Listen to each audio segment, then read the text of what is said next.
관상을 봐서 좋다 나쁘다를 알려주시잖아요. 그쵸. 그럼 거기에 맞춰서 좋은 거는 내가 받아들이고 나쁜 건 네. 조심하고 그러면 되지 않을까요? 네. 대표님 관상 같은 경우도 되게 순수해요. 원래 얼굴이잖아요. 원래 얼굴로 보는 게 아니라 이런 영적인 얼굴로 보면은 되게 순수한 예 같은 게 들어가 있어요. 그래서 애기들 눈높이에 맞는 일을 하시는 게 좋아요. 그리고 아이들하고 잘 맞고, 그리고 순수하기 때문에 애초부터 이런 벽 같은 건 없어요. 그러니까 되게 마음도 여리고 상처도 잘 받고, 그리고 센 사람들이랑은 안 맞아요. 대신에 이제 결혼할 사람도 뭐 사모님 되시는 분도 뭔가 연상이 맞고, 왜냐하면은 나는 어린 나무 같은 사람이기 때문에 나를 이렇게 잘 보호해주거나 이끌어줄 듬직한 사람이 나하고 기본적으로 맞고, 사회생활도 그런 기본적인 사람이 맞아요. 그리고 어디 가서 싫은 소리를 못하기 때문에 내 성격 자체가 그것만 바꿔주면 되게 좋은데 아마 그걸 바꾸기가 쉽진 않을 거예요. 되게 순수해요. 그리고 되게 늦게 풀리는 스타일이고, 사람이 되게 끈기도 있고 다 괜찮고 좋은데 초년에 되게 고생을 많이 한 흔적이나 티가 나가지고 되게 안쓰럽긴 하네요. 되게 늦게 풀리실 스타일이에요. 좀 아쉬운 건 뭐냐면 얼굴에 조금 강한 기운이 있으면 좋은데 얼굴에 강한 기운이 없으니까, 예, 대표님 같은 경우는 일해주고 자기가 못 챙겨 먹을 스타일이에요. 왜냐면 얼굴에 강한 기운이 없기 때문에 이제 그런 기운을 배우자가 만들어주는 거예요. 근데 그런 것도 있어요. 어차피 내가 그걸 몰라도 본능적으로는 끌려요. 내가 갖고 있지 않는 얼굴을 가진 사람이라 그런 걸 끌려해서 이렇게 만나긴 만나더라고요. 굳이 알려주지는 않더라도. 근데 여기에 이렇게 알고 있으면 더 좋긴 하죠. 알고 하는 거랑 모르고 하는 거랑 또 틀리니까요. 예, 대표님 같은 경우는 이렇게 센 기운이 만약에 얼굴에 있다 이러면 대표님 같이 순수한 기운을 가진 얼굴의 사람은 되게 몇 배로 노력을 해야 돼요. 이 사람은 뭘 해도 그냥 생각 없이 그냥 움직이거든.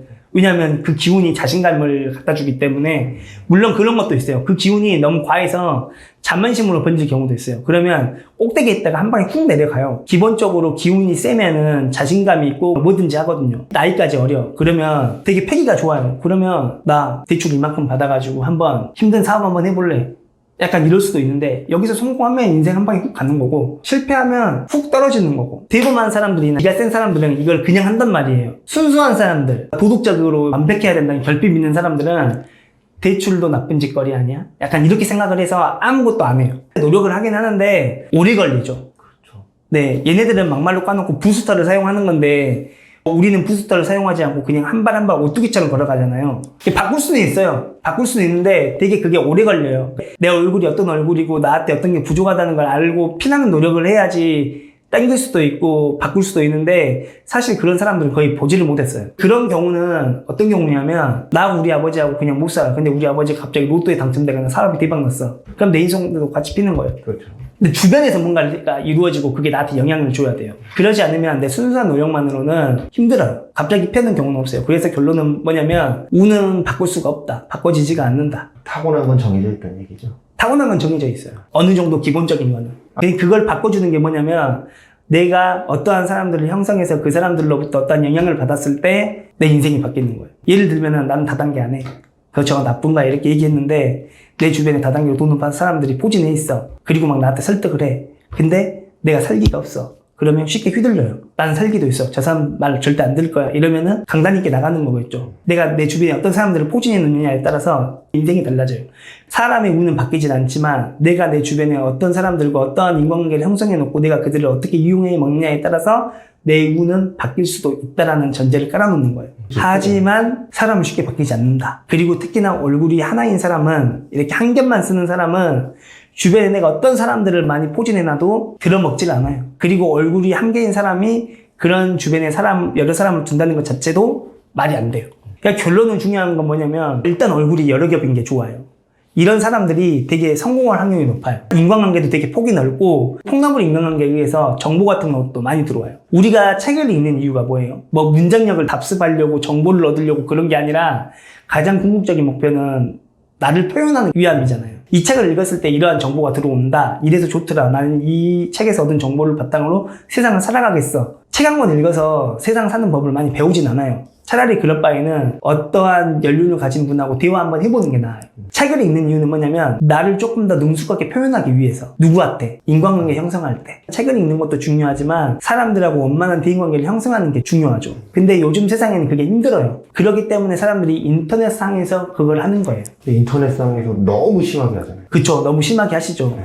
그래도 어찌됐든 간에 얼굴 여러 겹 쓰는 사람들이 인터넷상에서도 여러 겹을 써요. 잘 나대요. 근데 중요한 거는 얼굴 한 겹 쓰는 사람도 인터넷상에서는 여러 겹을 써요. 단지 얼굴이 여러 겹인 사람은 인터넷에서 여러 활동을 하지만 활동의 질이 달라요. 조금 더 유익하게 하고 뭔가 잘해. 근데 얼굴 하나인 사람이 인터넷상에서는 여러 활동을 하지만 그 안에는 뭔가 자만심도 있고 되게 허영심도 있고 뭔가 위세를 떠는 것 같고 그런 게 한눈에 보여요. 결론은 뭐냐면 얼굴이 많다는 건 뭐냐면 내가 그만큼 좋은 질의 삶을 살 수 있는 또 좋은 질의 대인관계를 유지할 수 있는 확률이 높아요.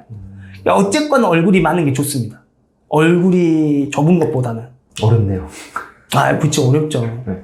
매번 인터뷰할 때마다 느끼는 건데 새로운 거를 알아간다는 게 참. 아, 네네네. 그쵸. 저도 이거 맨 처음에 보였을 때 되게 혼란스러웠어요.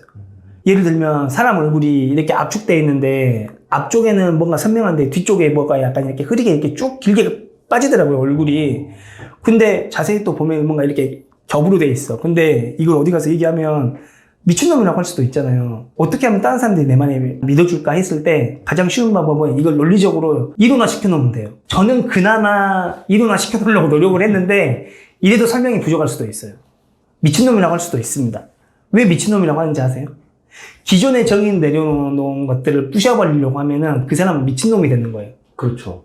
사람들은 익숙한 거에 뭔가 편안함을 느끼지 새로운 거에는 낯선 걸 느껴요. 지금 세상은 새로운 걸 요구하는 시대라 이제 어느 정도 이런 게 조금 필요하기도 한데 어쨌건 저는 고민이에요. 익숙하지 않은 걸 익숙하게 만든다라는 게 쉽지 않죠.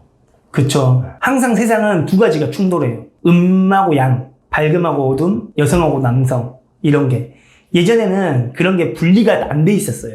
하나로 돼 있었어요. 세상이 살기 편해진다는 게 무슨 뜻인지 아세요? 분업화가 된다는 거예요. 세상이 살기 편해질수록 우리가 정의 내려놓은 것들은 더 세밀하게 분업화돼요. 예를 들어서 그냥 치과라고만 적어놨잖아요.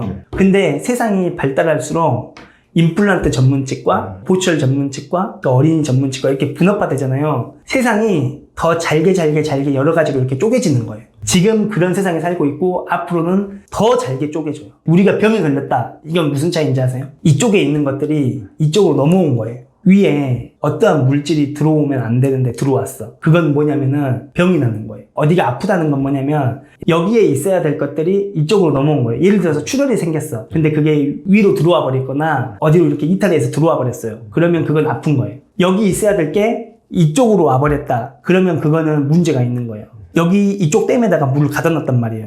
근데 이게 갑자기 이쪽으로 넘어와 버렸어. 그럼 그거는 재해예요. 얼음이 녹았어. 얼음이 녹았는데 그 물이 그냥 그대로 거기 있으면 괜찮아요. 근데 그 물이 이렇게 퍼져나간다는 게 문제가 된 거죠.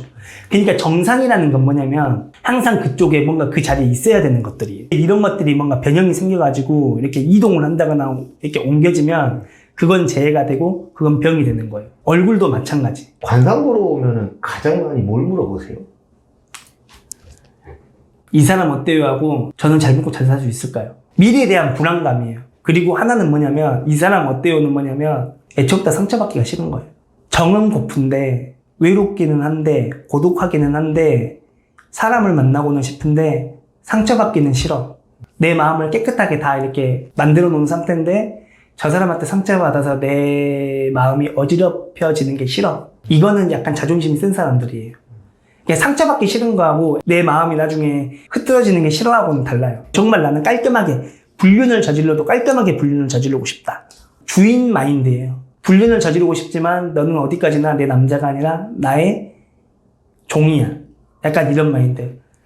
또 반대의 입장도 있어요. 내가 불륜을 저지르고 싶지만 넌 나의 종인 여자야. 약간 이런 식으로. 그렇게 불륜을 저지르는 경우도 있고 아니면 사랑을 하지만 이 사람한테 언젠간 차일지 몰라가지고 애초부터 겁이 나는 상태로 들어가요. 그래서 물어봐요. 이 사람 어떻냐고. 사실은 잘못된 질문이에요. 두 사람의 관계에 의하면 얘기를 해줄 수 있지만 여기에 환경이 들어오잖아요.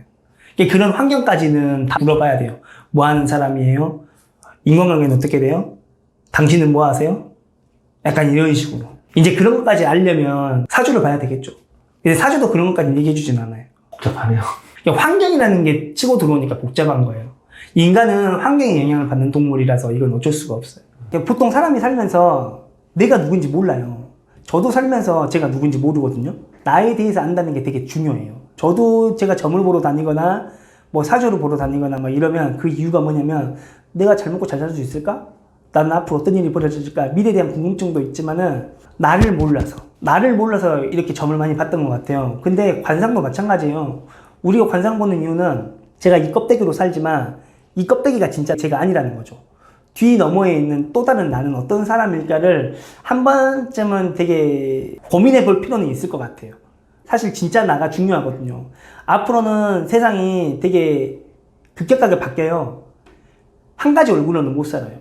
때로는 사람이 가식도 부릴 줄도 알고 내가 거절을 못하는 사람이면은 기분 나쁘지 않게 당차게 거절하는 법도 배워야 돼요.